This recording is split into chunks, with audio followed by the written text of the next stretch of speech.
కృపగల అతిథిని గౌరవంతో ఘనపరుస్తూ ఆహ్వానించు. కృపగలిగిన అధిపతి అనండి ఒకసారి. కృపలని తీసుకొని వచ్చే అధిపతి ఆయన సర్వాధికారం కలిగిన వాడు. గౌరవంతో ఆయన సన్నిధిని ఆహ్వానించు, ఘనపరుస్తూ ఆహ్వానించు.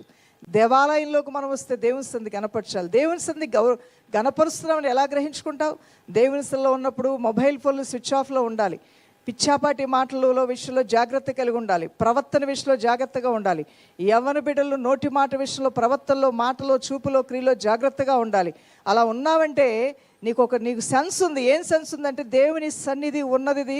అలాంటి స్థలముల్లో నేను అగౌరవంగా ఉండకూడదు, నేను అమర్యాదగా ప్రవర్తించకూడదు. నా దేవుని సన్నిధి ఉన్న స్థలముల్లో, నా దేవుడు నిలబడినటువంటి స్థలముల్లో నేను అగౌరవంగా ఉండకూడదు, మర్యాదగా ఉండాలని ఒక ఆలోచన కలిగిన వ్యక్తిగా నువ్వు ఉన్నట్లయితే దేవుని కన్ను అట్టివారిని చూస్తుంది. దైవజన్మ దేవుని కన్ను అట్టివారిని చూసి ప్రభు వారిని లేవనెత్తడం ప్రారంభిస్తాడు. ఈరోజు నీ ఇంట్లో ఇవన్నీ ఉన్నాయా?